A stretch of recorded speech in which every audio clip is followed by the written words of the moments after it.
elf, dwarf, sama orc. Pasti udah nggak asing lagi kan sama nama-nama ini, entah dari buku atau film. Tapi, gimana kalau ternyata nama-nama ini jauh lebih tua dari sekedar cerita fantasi? Gimana kalau mereka ini sebenarnya adalah gema dari dunia yang hilang? Dunia dari periode manusia pertama, jauh sebelum air bah yang legendaris itu. Oke, yuk kita bedah bareng-bareng. Kita akan lihat teks-teks kuno yang ternyata punya cerita asal-usul yang sangat berbeda dan jujur aja jauh lebih kelam buat makhluk-makhluk ini. Siap-siap ya, karena apa yang akan kita bahas ini bisa jadi bakal mengubah total cara pandang Anda soal dunia fantasi. Jadi, kita mulai dari mana?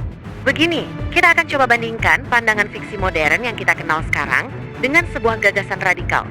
Bahwa mereka ini sebetulnya adalah ingatan kolektif kita tentang makhluk-makhluk yang beneran pernah ada yang hidup di dunia sebelum bencana banjir besar itu. Jadi, jauh sebelum mereka jadi pahlawan dan penjahat di cerita kita, sumber-sumber kuno itu ngasih gambaran yang wah beda banget. Mereka ini bukan ras yang muncul alami, tapi justru hasil dari sebuah tindakan terlarang yang bisa dibilang merusak cetak biru kehidupan itu sendiri. Nah, disinilah kita masuk ke jantung teorinya. Teorinya bilang, ras-ras ini tuh nggak berevolusi. Mereka diciptakan lewat semacam eksperimen genetik oleh sekelompok malaikat yang jatuh, yang dalam teks-teks ini dikenal sebagai para pengawas atau watchers. Tugas mereka harusnya cuma ngawasin manusia, tapi mereka malah kebablasan dan ikut campur dengan cara yang sama sekali nggak seharusnya.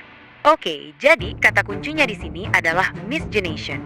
Ini pada dasarnya adalah persilangan terlarang antar spesies yang beda.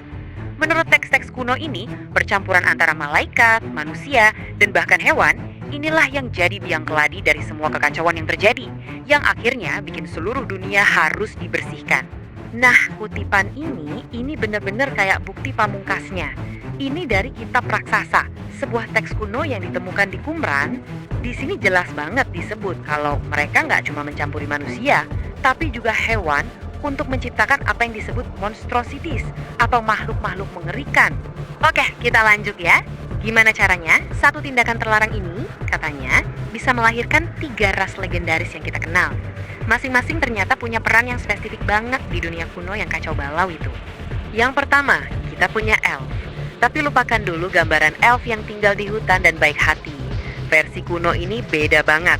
Mereka digambarkan sebagai keturunan langsung dari malaikat dan manusia, makhluk yang luar biasa cantik, sakti, dan punya akses ke pengetahuan terlarang.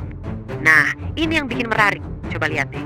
Mereka digambarkan abadi, indah, jago sihir.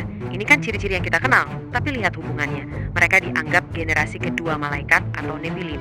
Mereka sengaja nggak mau berbaur sama manusia biasa.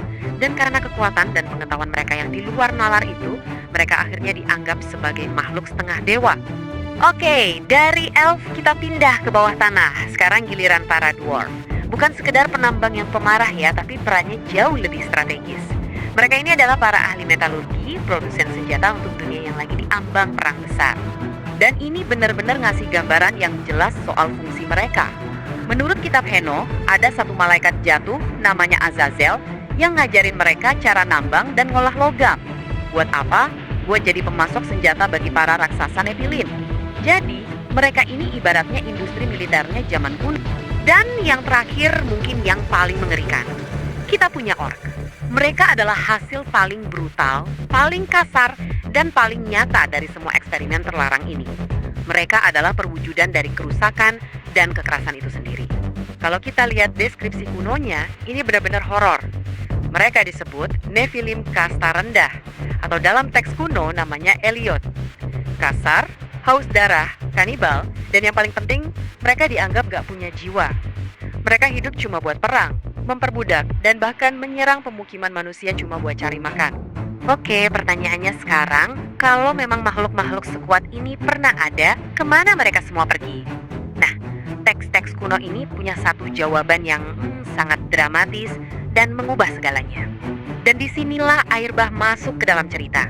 Tapi ini bukan sekedar bencana alam biasa. Menurut perspektif ini, air bah adalah sebuah tindakan pembersihan kosmik yang disengaja. Sebuah intervensi ilahi untuk menghentikan kerusakan genetik ini menyebar lebih jauh lagi. Jadi tujuannya itu jelas banget. Pertama, musnahin semua makhluk yang genetiknya udah rusak. Kedua, ngebersihin bumi dari hasil eksperimen gila-gilaan ini. Dan ketiga, memulai lagi dari awal dengan garis keturunan manusia yang murni. Intinya, air bah ini kayak tombol riset raksasa untuk menyelamatkan cetak biru manusia. Tapi, tunggu dulu. Kalau mereka semua udah dimusnahkan, kok ceritanya bisa bertahan sampai sekarang? Gimana ingatan tentang mereka bisa selamat?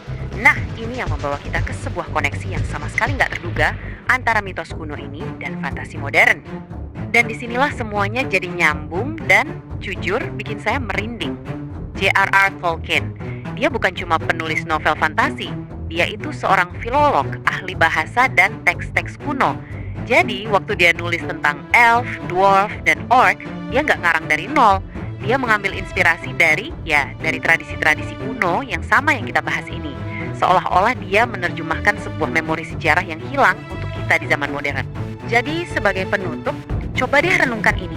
Kalau jejak fisik mereka beneran udah tersapu bersih oleh air bah, tapi ingatan tentang mereka tetap hidup dalam mitos, kira-kira memori apa lagi, kebenaran apa lagi yang mungkin masih terkubur dalam-dalam di sejarah kita yang paling awal, yang cuma nunggu waktu buat kita temukan kembali.